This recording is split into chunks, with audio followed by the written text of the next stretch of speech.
महामहिम, आप क्षमा की बात करें। क्षमा की बात? महाराज उन्हें इस महल की चौखट के भीतर तक नहीं घुसने देंगे। आप देखिएगा। क्या आप मुझे इस कार्य के लिए बधाई नहीं देंगे महामहिम?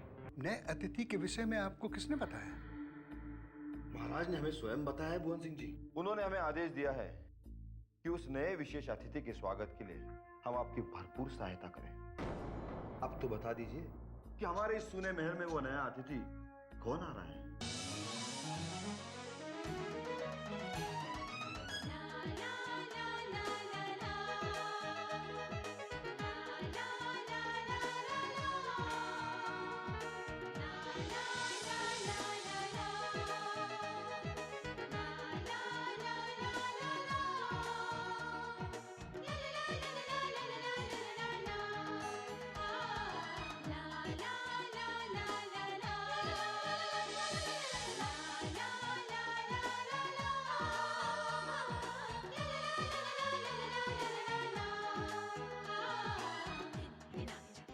आपके साहस और निडरता ने हमारे विश्वास को और अधिक बल प्रदान किया है।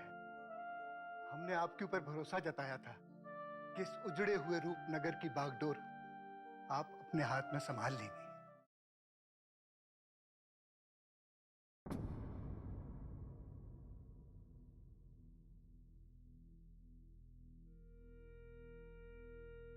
प्रणाम महारानी जी। देवधर बाबा, आप यहाँ अचानक? क्या वनराज की कोई सूचना मिली है? हमें उसकी बहुत चिंता हो रही है बाबा। वो ठीक तो है ना? अब वनराज की चिंता से आप शीघ्र ही मुक्त हो जाएंगे महारानी जी। हम आपको लेने आए हैं। हमें शीघ्र अतिशीघ्र रूपनगर की ओर प्रस्थान करना होगा ताकि हम वनराज को खोज सकें। आपने अपना वचन निभाकर हम पर बहुत उपकार किया है बाबा। हमें पूरा विश्वास है हम रूपनगर के जंगलों से वनराज को अवश्य खोज लेंगे। किंतु हमें चिंता कस्तूरी की है। वो यहाँ अकेली कैसी रहेगी? महारानी जी, जब तक हम रूपनगर से वापस लौट नहीं आते, कस्तूरी अकेले ही कुटिया में रहेगी। इसके सिवा हमारे पास कोई दूसरा चारा नहीं है। यदि हमारे वश में होता तो हम उसे अवश्य अपने साथ ले चलते, किंतु रूपनगर के भयानक जंगलों का भय हमें इसकी आज्ञा नहीं देता। आप सत्य कह रहे हैं बाबा। ऐसे भयानक जंगलों से कस्तूरी को दूर रखना ही अच्छा है। ईश्वर करे उस पर कभी कोई संकट ना आए। कस्तूरी आपके बिना बहुत उदास हो गई है महारानी जी। हमारे साथ चलने का बहुत हट कर रही थी। हमने किसी तरह उसे समझा बुझाकर मना लिया, किंतु वो बार बार हमसे यही कह रही थी कि रूपनगर के भयानक जंगलों में हमारा और रानी माँ का ध्यान कौन रखेगा। हम भी कस्तूरी के बिना बहुत उदास हो जाएंगे बाबा। ना चाहते हुए भी हमें उससे बहुत दूर जाना पड़ रहा है।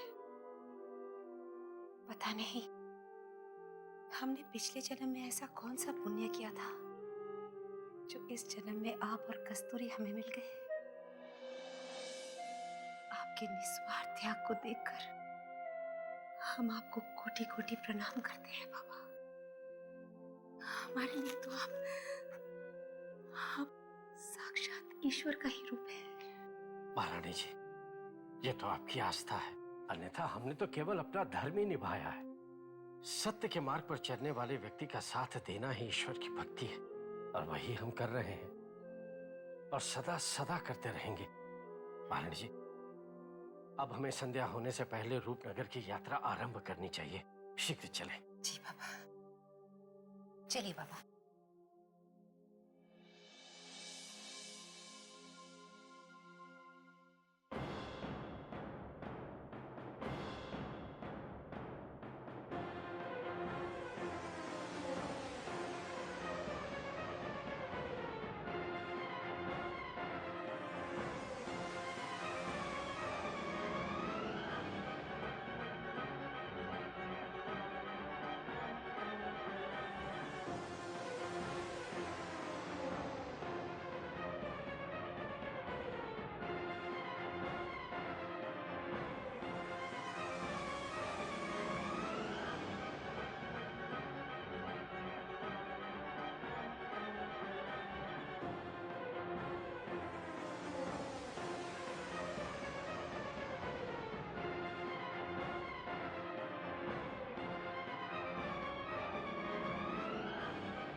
युवराज सूर्य प्रताप सिंह।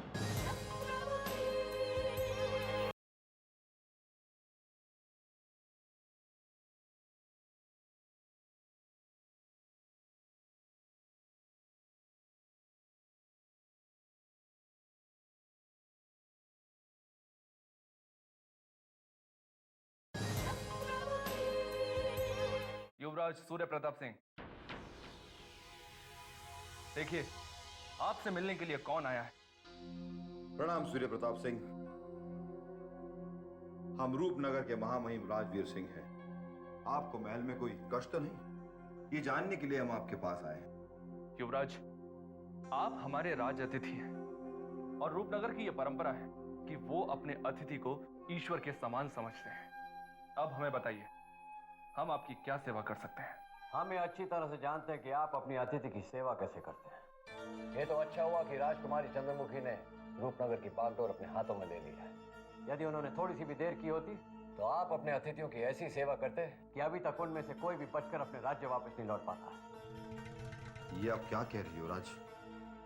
हम कुछ समझे नहीं। समझ तो आप सब कुछ गए, किंतु ना समझने का नाटक कर रहे हैं। किधर है वो तुम्हारा रणवीर सिंह, जो बाहर के राज्य से आए हुए युवराजों का अपहरण करता है और अपने भाई परमवीर की सहायता से उन्हें बंधक बना लेता है।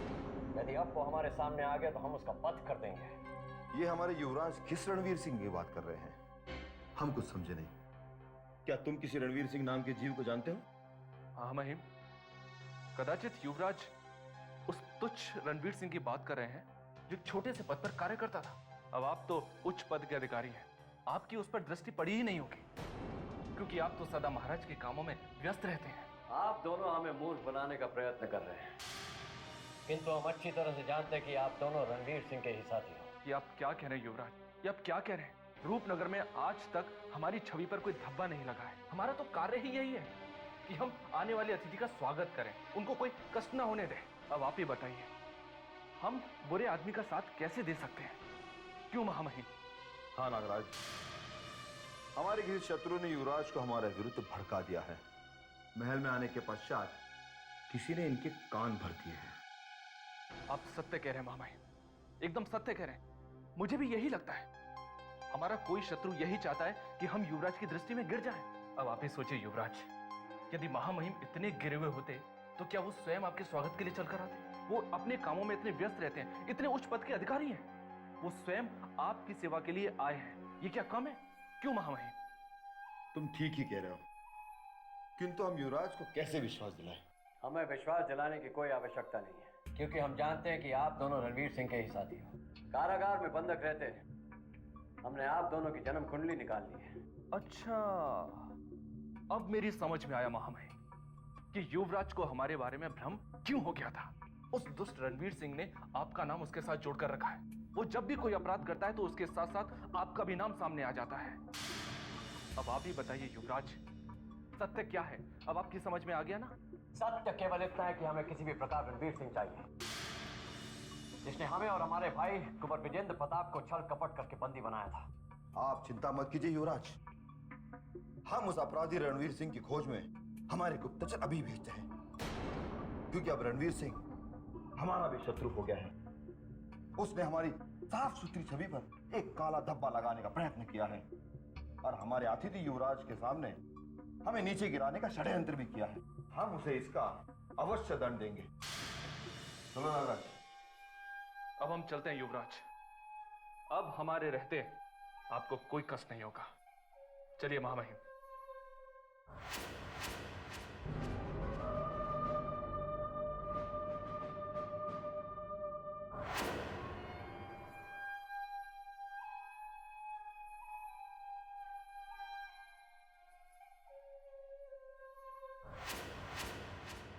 नागराज, हम तो सोचते थे कि रणवीर सिंह के साथ हमारे सारे षड्यंत्र का पता किसी को नहीं होगा,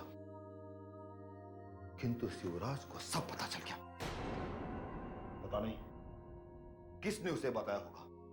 महामहिम, इस महल में आपसे और आपकी सफलता से जलने वालों की कोई कमी नहीं है। मुझे तो लगता है उस युवराज की दृष्टि में अपने आप को ऊंचा उठाने के लिए यह दाव अवश्य ही उस बूढ़े भुवन सिंह और महेंद्र सिंह ने खेला है। महामहिम, मुझे तो वो बूढ़ा भुवन सिंह बहुत बुरा लगता है, बहुत बुरा। यदि मेरा बस चले तो मैं उसे महल के बाहर ही निकाल दूं। उसने राजकुमारी चंद्रमुखी को अपनी बेटी बताकर हमें कैसे मूर्ख बनाया था, आप जानते हैं ना? हाँ नागराज, पता नहीं भुवन सिंह ने हमसे असत्य क्यों कहा। राजकुमारी चंद्रमुखी को अपनी बेटी बताकर हमें मूर्ख बनाने का प्रयत्न क्यों किया। महामहिम, वो बूढ़ा भुवन सिंह बहुत धूर्त है, मक्कार है। उस युवराज के कान भर के उसी ने हमारे विरुद्ध आग लगवाई है। आप देख रहे हैं ना महामहिम, राजकुमारी चंद्रमुखी के इस महल में आते ही वो दोनों कैसे शेर बनकर घूम रहे हैं। तुम ठीक कह रहे हो नागराज। राजकुमारी चंद्रमुखी के आने से पहले वो दोनों कभी कभार महल में दिखते थे, किंतु अब वो दोनों सारे दिन महल में इधर से उधर घूमते रहते हैं। महामहिम, आप भी ना बहुत भोले हैं। याद कीजिए, जब आपने राजकुमारी चंद्रमुखी को उसकी बेटी समझ लिया था और प्यार से उसे दीदी कह दिया था, तो वो बूढ़ा भुवन सिंह आप पर कैसे भड़का था। महामहिम, ये कार्य किसी और का नहीं, उसी बूढ़े खूसट भुवन सिंह का ही है। भुवन सिंह नहीं नागराज, भुवन सिंह जी कहकर पुकारो।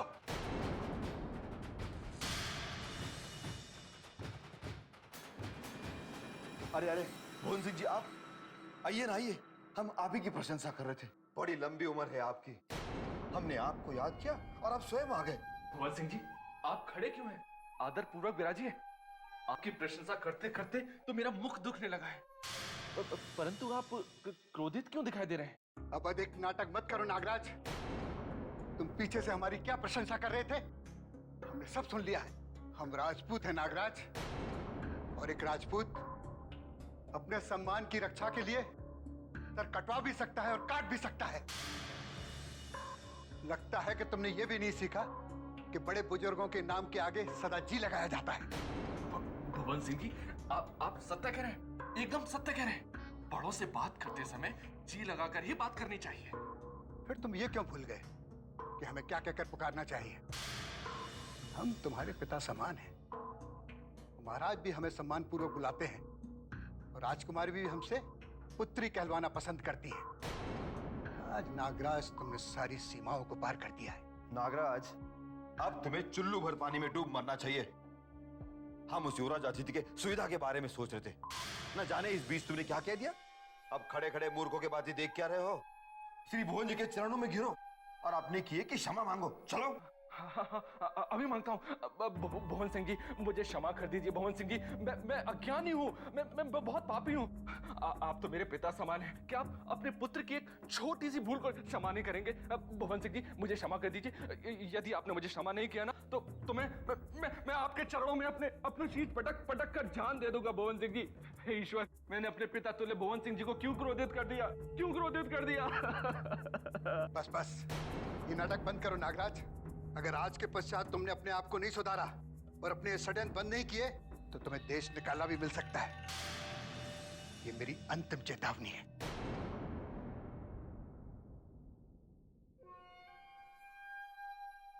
महामहिम, आज तो बाल बाल बच गए। यदि आप नाटक नहीं करते तो हम भी उस रणवीर सिंह और परमवीर सिंह की तरह इस महल से बाहर निकाल दिए जाते। हे ईश्वर, बहुत बहुत धन्यवाद।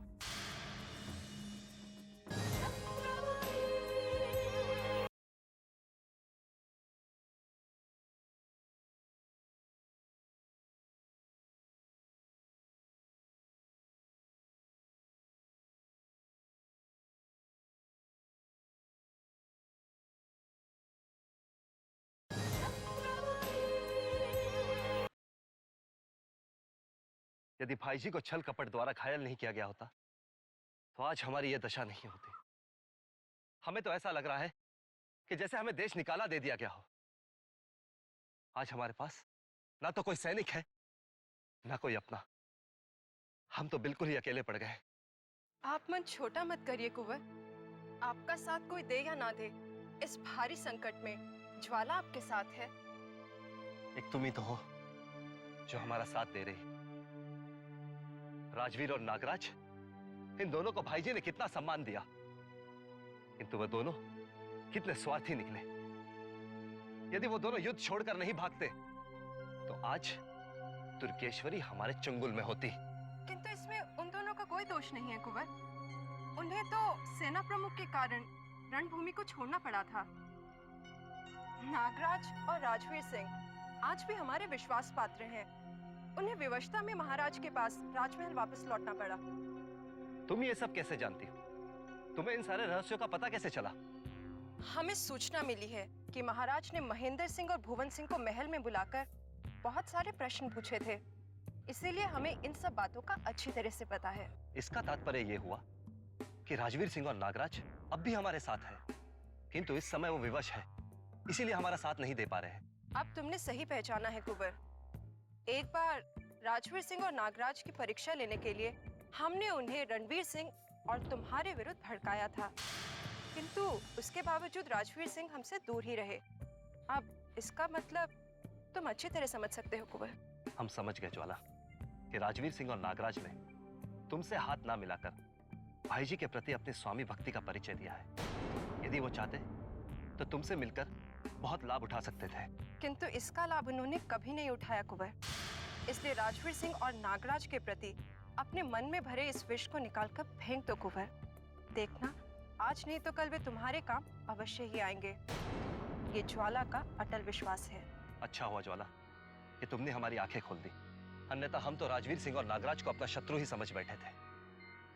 अब जब तक वे दोनों रूपनगर के महल में रहेंगे, हमें वहां की बागडोर की कोई चिंता नहीं होगी, क्योंकि अदृश्य रूप से रूपनगर की सत्ता तो हमारे ही हाथों में होगी। आप ठीक कह रहे हैं कुंवर। जब तक वे दोनों महल में हैं, आप फिर से अपनी सेना बना सकते हैं और एक बार फिर से अपने शत्रुओं को मुंह तोड़ जवाब भी दे सकते हैं। हमारा साहस फिर से लौट आया है और हमें अपनी भूल पर पछतावा हो रहा है। अब जैसे ही हम राजवीर सिंह और नागराज से मिलेंगे, हम उनसे क्षमा मांगेंगे। नागराज, बुद्धिमान होते हुए भी तुम मूर्खता करते रहते हो। यदि तुम इसी तरह बोलते रहे तो तुम तो मरोगे ही और साथ साथ मुझे भी मरवा दोगे। क्या आवश्यकता थी उस बुढ़े भुवन सिंह को बुढ़ा घोषण बोलने की? महामहिम, आप भी तो उसे बुढ़ा बोल रहे थे। मुझे तो कभी कभी उस भुवन सिंह को देखकर ऐसा लगता है जैसे वो पैदा हुआ होगा तब भी बुढ़ा ही होगा। जब देखो तब गहरी सोच में डूबा रहता है। महाराज की सेवा में दिन रात शावक की तरह जागता रहता है। धीरे बोलो नागराज। यदि बुढ़े भुवन सिंह ने तुम्हें सुन लिया तो इस बार हम भी तुम्हारी गर्दन बचा नहीं पाएंगे। महामहिम की जय हो। हम आपके लिए राजकुमारी चंद्रमुखी जी का विशेष संदेश लेकर आए हैं। शीघ्र बताओ सैनिक, वो संदेशा क्या है? हुजूर, राजकुमार चंद्रमुखी जी ने तत्काल अपने कक्ष में आपको याद किया है।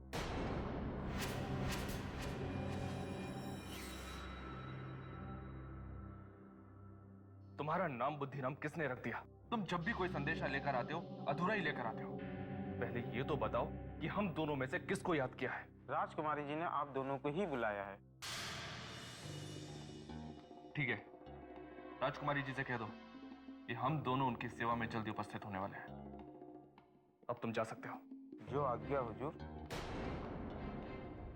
लगता है बूढ़े भुवन सिंह ने हमारी चुगली राजकुमारी चंद्रमुखी से की है और इसी विषय में उत्तर देने के लिए राजकुमारी ने हमें बुलाया होगा। ये आप उनसे मिले बिना कैसे कह सकते हैं? महामहिम, मैं देख रहा हूं कि आप सदैव डरे डरे से रहने लगे हैं। उस रणवीर सिंह के कारण आप कुछ दबा दबा सा रहने पर विवश हो गए। क्षमा कीजिए, मैं अपने छोटे से मुख से कुछ अधिक बोल गया हूं, परंतु सत्य तो सत्य है ना। आप इस रूपनगर के महामहिम हैं। महामहिम, रणवीर सिंह के आतंक के पश्चात इस पूरे रूपनगर में आपका ही आतंक छाने वाला है। अब एक मंत्री की अकड़ से मेरे साथ राजकुमारी से मिलने चलिए। महामहिम, यदि मैं कुछ अधिक बोल गया हूं तो मुझे क्षमा कीजिए, परंतु एक बात मैं आपसे कहना चाहूंगा। मैं आपको कभी नहीं छोड़ना चाहता हूं, क्योंकि सारे संसार में एक आप ही हैं जो मेरे लिए देवता समान है। नागराज, चापलूसी में तो तुम बहुत माहिर हो, फिर भी हमें तुमसे बहुत लगाव है। इसीलिए तुम्हें स्वयं से कभी अलग नहीं किया।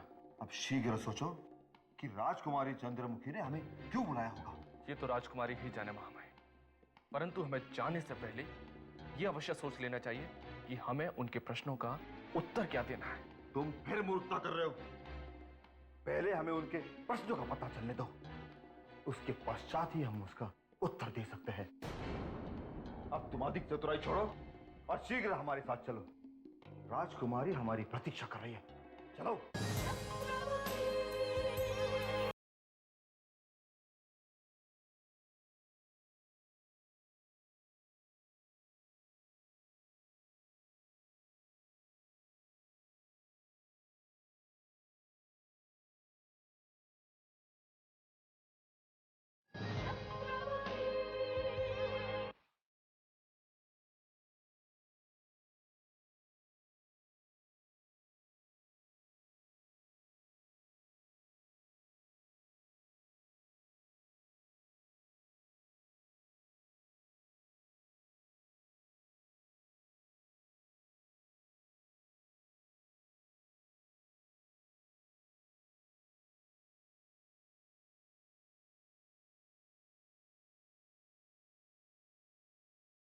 प्रणाम राजकुमारी जी।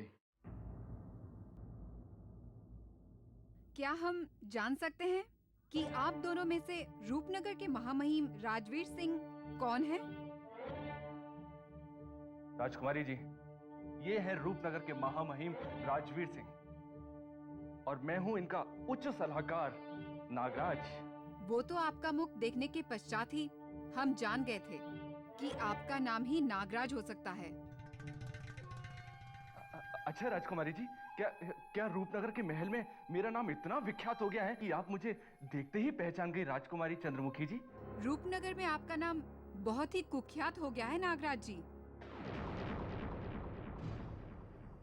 आप स्वयं को विख्यात समझकर प्रसन्न होने का भ्रम मत पालिए। और रही बात पहचानने की, तो हम ही क्या, कोई भी आपका मुख देखकर बता सकता है कि विषैले नाक के फन और आपके मुख में कोई अंतर नहीं है। राजकुमारी जी, आपने महामहिम को बुलवाया था। महामहिम आपके सामने खड़े हैं। महामहिम, आप भी कुछ बोलिए ना। मंत्री आप हैं, मैं नहीं। राजकुमारी जी, आपने हमें याद किया, इसलिए हम आपके सामने उपस्थित हुए। आदेश दीजिए, हम आपकी सेवा में क्या कर सकते हैं? आप हमारे शत्रु रणवीर सिंह की सेवा में वर्षों से लगे हुए हैं, फिर आप हमारी सेवा के लिए समय कहां से निकालेंगे महामहिम जी? ये आप क्या कह रही है राजकुमारी जी? हम आपके शत्रु के सेवक कैसे हो सकते हैं? हम तो सदैव से महाराज के स्वामी भक्त रहे हैं। राजकुमारी जी, हम तो पूर्व मंत्री व रणवीर सिंह का नाम लेना भी पाप समझते हैं, पाप। अवश्य ही किसी ने आपको हमारे विषय में कुछ ऐसा कह दिया है जिससे आप हमारे ऊपर संदेह कर रही हैं। यदि मैंने कुछ अधिक बोल दिया है राजकुमारी जी, तो मुझे क्षमा कर दीजिए। हमें स्वामी भक्ति के नाम पर पिघलाने का प्रयत्न मत कीजिए। हम आप दोनों की कुंडली पढ़ चुके हैं और जन्म कुंडली पढ़ने के पश्चात हमने ये निर्णय लिया है कि आप पर विश्वास करना खुद पर कुल्हाड़ी मारने के समान है। हमने कभी ऐसा कोई कार्य नहीं किया जो रूपनगर के लिए हानि का कारण हो। हमने रणवीर सिंह का साथ कुछ समय के लिए दिया था, वो इसलिए क्योंकि वो हमारे आदरणीय गुरु रह चुके हैं। किंतु जब हमें उनके षड्यंत्र का पता चला, हमने अपने कदम वापस खींच लिए। राजकुमारी जी, महामहिम एकदम सत्य कह रहे हैं, एकदम सत्य। हमें जब पता चला कि पूर्व मंत्री व रणवीर सिंह महाराज के साथ राजद्रोह करने की तैयारी में है, तो हमने उनकी परछाई से भी दूर रहने की सौगंध खा ली। राजकुमारी जी, अब यदि इसके पश्चात भी हम दोनों आपकी दृष्टि में अपराधी हैं, तो हमें क्षमा कर दीजिए राजकुमारी जी। हमें आप चाहे मृत्यु दंड दे दीजिए, किंतु हमारे ऊपर संदेह मत कीजिए। मृत्यु दंड तो हम उस रणवीर सिंह को दिलवाएंगे जिसने हमारे रूपनगर को तहस नहस कर दिया है। यदि आप स्वयं की स्वामी भक्ति साबित करना चाहते हैं, तो ये आप दोनों के लिए सुनहरा अवसर है। हमें रणवीर सिंह चाहिए, वो भी जीवित। यदि आप हमारे महाशत्रु को हमारे पास ला सकते हैं, तो हम समझ सकते हैं कि आपने विवशता में ही उनका साथ दिया था। हम आपके आदेश को कैसे ठुकरा सकते हैं? मैं और महामहिम आपको वचन देते हैं, वचन कि महामहिम आपकी इच्छा को अवश्य पूर्ण करेंगे। क्यों महामहिम? हाँ हाँ, क्यों नहीं। अब हमें प्रस्थान करने के लिए आदेश दीजिए राजकुमारी जी। अवश्य जाइए राजवीर सिंह, किंतु ये मत भूलना कि जब आप महल में वापस लौट कर आएंगे तो रणवीर सिंह आपके साथ होने चाहिए, और वो भी जीवित, क्योंकि हम उनको तड़पा तड़पा कर मृत्यु दंड देना चाहते हैं। प्रणाम राजकुमारी जी। चलो नागराज।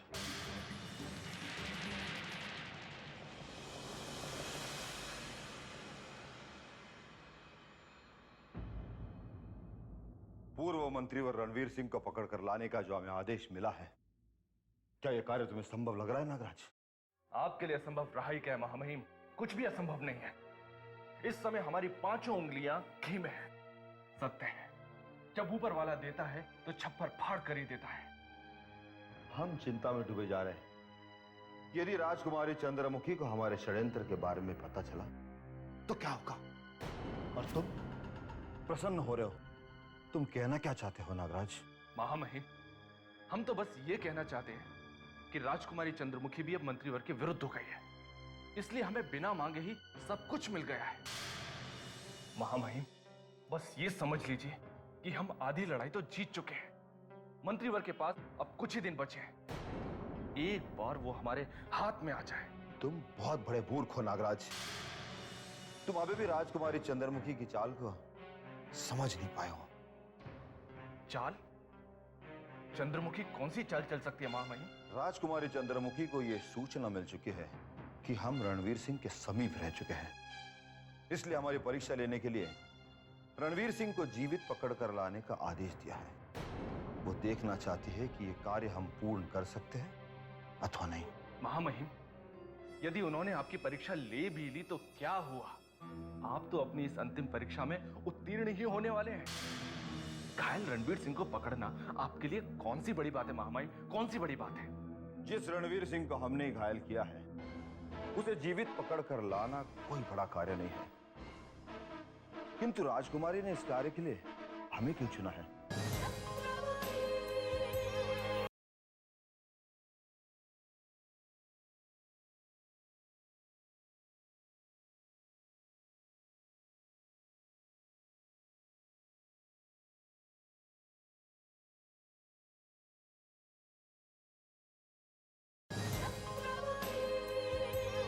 जिस रणवीर सिंह को हमने घायल किया है उसे जीवित पकड़कर लाना कोई बड़ा कार्य नहीं है, किंतु राजकुमारी ने इस कार्य के लिए हमें क्यों चुना है? यह कार्य उनका सेनापति महेंद्र सिंह या कोई भी अधिकारी कर सकता था। सत्य है महामहिम, सत्य है, किंतु एक तरह से राजकुमारी ने हमें एक कार्य सौंपकर हमारे लिए सफलता के द्वार ही खोल दिए हैं। यदि आपने घायल मंत्री व रणवीर सिंह को उनके सुपुर्द कर दिया तो उनकी शंका अपने आप समाप्त हो जाएगी। उन्हें हमारे ऊपर भरोसा हो जाएगा कि हमारा जो रणवीर सिंह से संबंध था वो अब समाप्त हो चुका है। तुम ठीक कह रहे हो नागराज। हम पूर्व मंत्री और रणवीर सिंह के समीप कभी नहीं जाना चाहते थे, किंतु उनके आदेशों का पालन करने के लिए समय ने हमें विवश कर दिया था। और आज समय ने ही आपको उन्हें समाप्त करने का शुभ अवसर दिया है महामहिम, शुभ अवसर। हमें इस शुभ अवसर को अपने हाथों से नहीं जाने देना चाहिए, क्योंकि राजकुमारी चंद्रमुखी के सामने अपनी छवि को सुधारने का इससे अच्छा अवसर हमें कभी नहीं मिलेगा, कभी नहीं। इसलिए हमें शीघ्र से शीघ्र मंत्रीवर को राजकुमारी को सौंप देना चाहिए। किंतु अभी एक और रुकावट बनी हुई है नागराज। जब हम पूर्व मंत्री व रणवीर सिंह को पकड़ने जाएंगे और उन्होंने हमें पहचान कर सबके सामने कह दिया कि हम ही ने उनको घायल किया है, तो क्या होगा? महामहिम, कुछ भी नहीं होगा, कुछ भी नहीं होगा, क्योंकि मंत्री व रणवीर सिंह किसी को पहचानने के लायक ही नहीं रहे। उनकी चेतना जा चुकी है। क्या भूल गए? महामहिम, जब वो स्वयं को भूल गए हैं तो वो अपने किसी आक्रमणकारी को कैसे पहचानेंगे? कैसे? अब हमें अधिक समय नष्ट नहीं करना चाहिए। इससे पहले कि उनकी चेतना वापस आ जाए, हमें उनको राजकुमारी को सौंप देना चाहिए। चलिए। बंदी हो जाने के भय से वो भटके हुए युवराज कभी खुलकर सामने नहीं आएंगे सेना प्रमुख जी, जबकि रूपनगर में कोई उनका कुछ नहीं बिगाड़ सकता है। किंतु ये बात वो खुद नहीं जानते हैं, इसलिए उन्हें खोजकर सुरक्षित लाना हमारा कर्तव्य है। हम अपने कर्तव्य को निभाने के लिए पूर्ण प्रयास कर रहे हैं, किंतु हमारे गुप्तचर को अभी तक उनका कोई पता नहीं चला। इतना अवश्य पता चला है कि भटके हुए युवराजों के साथ डाकू दुर्गेश्वरी रूपनगर के आसपास ही है। डाकू दुर्गेश्वरी अगर उनके साथ नहीं होती तो अभी तक उन युवराजों पर हमारे सैनिकों की दृष्टि पड़ गई होती। दुर्गेश्वरी बहुत चतुर है, वो जंगल में छुपने की कला जानती है, इसीलिए रूपनगर की सीमा के आसपास वो उन युवराजों के साथ कहीं छुपी होगी। आप ठीक कह रहे भवन सिंह जी, रूपनगर की सीमा बहुत ही विशाल है और वो पता नहीं वो कौन सी दिशा में छुपे होंगे। इतनी विशाल सीमा और घने जंगलों से उन्हें खोज लाना कोई साधारण काम नहीं। हमें उन्हें खोजने के लिए और भी गुप्तचर लगेंगे। नहीं महेंद्र सिंह जी, हमें नहीं लगता है कि हमें अधिक गुप्तचरों की आवश्यकता पड़ेगी। यदि हम चाहें तो हम उन्हें शीघ्र से शीघ्र यहाँ ला सकते हैं। वो कैसे? हम समझे नहीं। डाकू दुर्गेश्वरी और उन युवराजों का उद्देश्य सूर्य प्रताप सिंह को छुड़ाकर ले जाना है, इसीलिए वो रणवीर सिंह के कारागार तक पहुंचने का प्रयत्न करेंगे, क्योंकि अभी तक वो यही समझ रहे होंगे कि सूर्य प्रताप सिंह रणवीर सिंह के कारागार में बंदी है। हम समझ गए। आपके सुझाव ने हमें उत्साहित कर दिया है। हमें विश्वास हो गया है कि हम शीघ्र से शीघ्र अपने उद्देश्य में सफल हो जाएंगे। दुर्गेश्वरी भटके हुए युवराजों को लेकर अवश्य रणवीर सिंह के कारागार तक पहुंचेगी और हम आसानी से उन युवराजों को सम्मानपूर्वक रूपनगर महल तक ले आएंगे। पर इतना याद रखना सेना प्रमुख जी, दुर्गेश्वरी को वश में करना इतना आसान नहीं है। वो हमारे सैनिकों को अपना शत्रु समझकर उनसे लड़ने का प्रयत्न करेगी, लेकिन इतना ध्यान रहे, आपको कोई ऐसी रणनीति बनानी पड़ेगी जिससे वो हमारे वश में भी आ जाए और उन्हें कोई हानि भी ना उठानी पड़े। आप चिंता मत कीजिए। रणवीर सिंह के कारागार में जो भी सैनिक गुप्त रूप से पहरा दे रहे हैं, हम जाकर उन्हें ऐसे रणनीति बता देंगे जिससे रक्त की एक बूंद गिराए बिना हमारा कार्य पूर्ण हो जाए।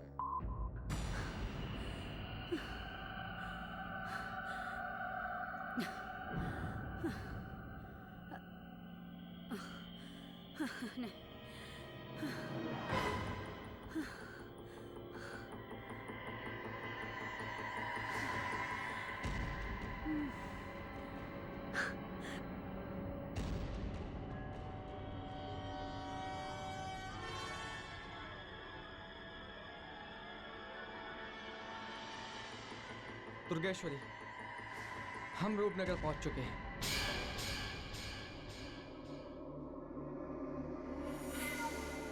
तुम्हें कैसे पता?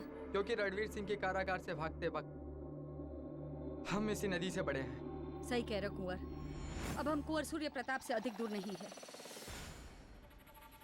अब हमें शीघ्र ही वो पथ ढूंढ निकालना होगा जो हमें रणवीर सिंह के कारागार तक पहुंचा दे। हमें वो पथ भी मालूम है। इस नदी की दूसरी ओर जो पथ जाता है वो हमें रणवीर सिंह के कारागार तक पहुंचाएगा, जहां हमारे भाई सूर्य प्रताप सिंह बंदी हैं। क्या तुम रूपनगर के महल का पथ भी जानते हो? मुझे अपनी माँ को दिया हुआ वचन पूरा करना है। मुझे वो चंद्रमुखी का फूल प्राप्त करना है। नहीं वनराज, राजमहल जाने का पथ हम नहीं जानते, क्योंकि जब हम रणवीर सिंह के कारागार से भागे थे तो हमने राजमहल का मार्ग नहीं अपितु जंगल का मार्ग चुना था। वनराज, तुम क्यों निराश हो रहे हो? सूर्य प्रताप को कारागार से मुक्त कराने के पश्चात मैं तुम्हें रूपनगर के महल तक भी पहुंचा दूंगी। दुर्गेश्वरी, मुझे तुम्हारे साहस और धैर्य पे पूरा विश्वास है, किंतु हमें तत्काल अलग हो जाना चाहिए। तत्काल। ये तुम क्या कह रहे हो वनराज? रूपनगर में आने के पश्चात तुम्हें क्या हो गया है? यदि हम तीनों अलग अलग हो गए तो हमारा उद्देश्य कैसे पूर्ण होगा? यदि हम तीनों एक साथ चले और पकड़े गए तो हम तीनों की मृत्यु निश्चित है, और इसके पश्चात सूर्य प्रताप सिंह को भी मौत के घाट उतार दिया जाएगा। और यदि हम तीनों अलग अलग चले और हम तीनों में से एक भी पकड़ा गया तो दूसरा उसे छुड़ाने का प्रयत्न कर सकता है। वनराज ठीक कह रहे हैं दुर्गेश्वरी। यदि हम तीनों एक साथ पकड़े गए तो रणवीर सिंह के सैनिक हमें जीवित नहीं छोड़ेंगे। यदि तुम दोनों के यही विचार है तो ठीक है, मैं सहमत हूँ। किंतु आगे की योजना हमें बहुत सोच समझकर बनानी होगी कि बिछड़ने के बाद हम कैसे और कहाँ मिलेंगे। इस रणनीति पर गहराई से विचार करना होगा। वो देखो, रणवीर सिंह के सैनिक। ये अवश्य हमें खोजने के लिए आए हैं। इससे पहले कि उनकी दृष्टि हम पर पड़े, हमें कहीं छिप जाना चाहिए। चलो चलो।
सारा जंगल छान मारा, परंतु डाकू दुर्गेश्वरी और उनके साथियों का कहीं भी पता नहीं चला।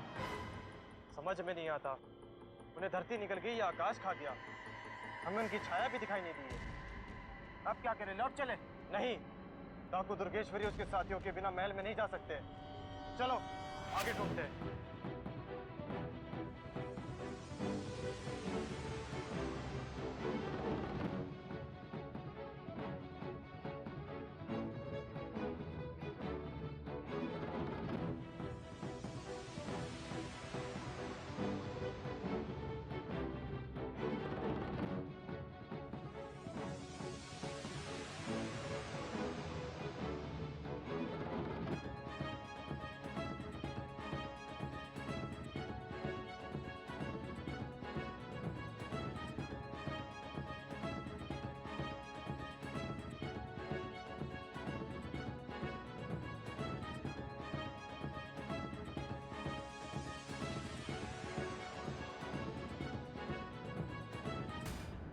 दुर्गेश्वरी, इस बार तो हम रणवीर सिंह के सैनिकों की दृष्टि से बच गए हैं, किंतु हम जैसे जैसे आगे बढ़ेंगे संकट और भी गहरा होता जाएगा। पथ में अनेक सैनिक मिलेंगे जिनसे हमें सतर्क रहना होगा। सही कह रहे हो तुम। हमें हमारी रणनीति यहीं से आरंभ कर लेनी चाहिए। यदि रणवीर सिंह को पता चल गया कि हम लोग यहाँ हैं, तो वो अपनी पूरी सेना के साथ यहाँ आएगा और चारों तरफ से आक्रमण कर देगा। हाँ दुर्गेश्वरी, सबसे पूर्व हमें रणवीर सिंह के कारागार के समीप पहुंच जाना चाहिए, क्योंकि विजेंद्र प्रताप सिंह वहां जाने का मार्ग जानते हैं। वहां पहुंचने के पश्चात हम अलग अलग मोर्चा संभाल लेंगे और सांस लेने के पश्चात अंधेरा होते ही हम उसकी कारागार में घुसकर अपना कार्य पूर्ण कर लेंगे और सूर्य प्रताप को छुड़ाकर हम वापस लौट जाएंगे। ये योजना बहुत ही सटीक है। इस तरह हम एक दूसरे से भटकेंगे भी नहीं और अंधेरा होने से पहले कारागार में पहुंच जाएंगे। कुंवर, शीघ्र से शीघ्र हमें रणवीर सिंह के कारागार तक पहुंचा दो। मुझे पूरा भरोसा है कि सांझ ढलने से पहले हम वहां तक पहुंच सकते हैं। चलो, हम यहाँ एक ऐसा गुप्त मार्ग जानते हैं जहाँ से हम निकलकर भागे थे। चलो दुर्गेश्वरी।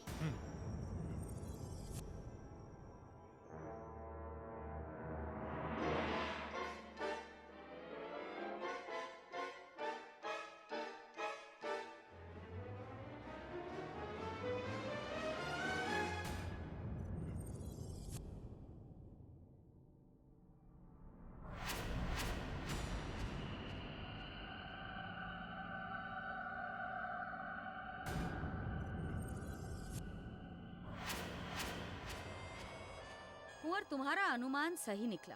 देखो वहां उत्तर दिशा में एक और सैनिकों की टोली जा रही है। हमने तुमसे कहा था दुर्गेश्वरी कि जैसे जैसे हम आगे बढ़ेंगे वैसे वैसे संकट और भी गहरा होगा। अब चाहे कुछ भी हो जाए, हम पीछे नहीं लौट सकते। हमें अपना लक्ष्य पूर्ण करना ही होगा। लक्ष्य की प्राप्ति के लिए तो हम अपने प्राण हथेली पर लेकर निकले हैं वनराज, लेकिन आगे हमें बहुत चतुराई से काम लेना होगा, क्योंकि आगे संकट ही संकट है। अब मुझे लगता है कि हम तीनों को अलग अलग होने का समय आ गया है। हम गुप्त मार्ग से रणवीर सिंह के कारागार की ओर जाते हैं और तुम वनराज हमारे पीछे दूरी बना के सतर्क होके आते रहना। मैं किसी दूसरे मार्ग से आऊंगा दुर्गेश्वरी, क्योंकि हम सबका एक मार्ग से जाना मृत्यु को पुकारने जैसा हो सकता है। हमें यहीं से अलग हो जाना चाहिए और जल्दी करो, हमें शीघ्र निकलना होगा। चलो, अन्यथा कुछ भी हो सकता है। चलो दुर्गेश्वरी, ये हमारी अंतिम परीक्षा है।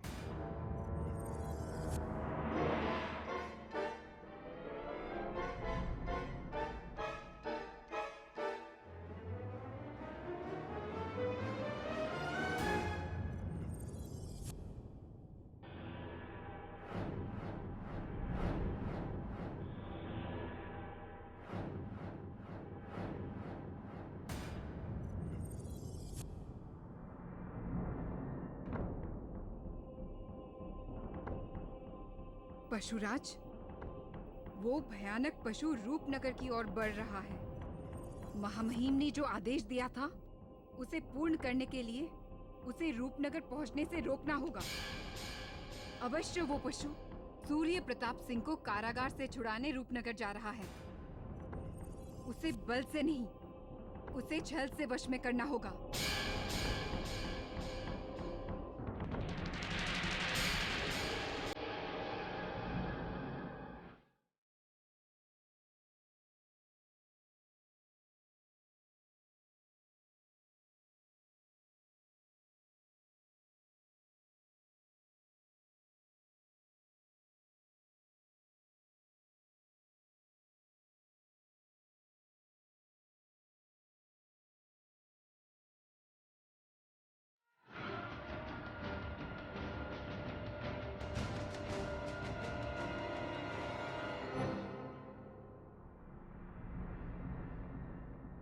वनराज! ये तो